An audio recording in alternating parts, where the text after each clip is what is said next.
hindi lang titulo ang pagiging prinsesa o bay-alabi. Sila ang nagsisilbing tagaprotekta ng mga kababaihan sa komunidad.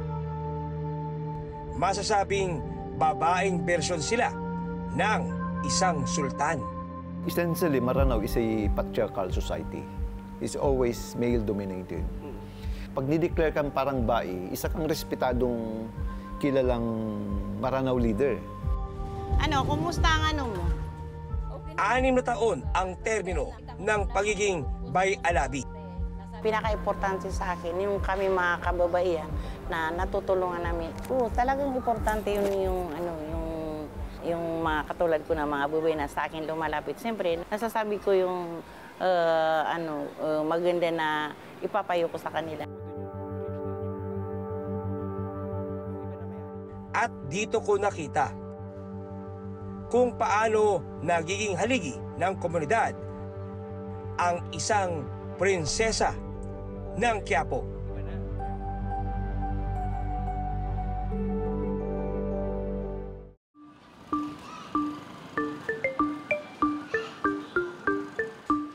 Buong lakas at oras ang ibinibigay ni Hadja Noron sa kanyang tungkulin bilang bay-alabi.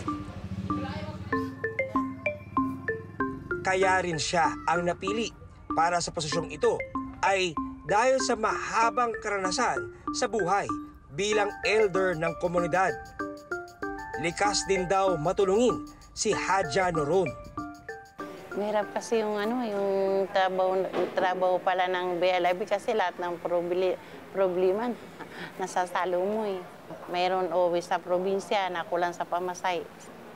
Marami yung problema sa pagiging bay-alabi. Pero alhamdulillah kasi yung barangay namin, yung serma namin, katulong-tulong.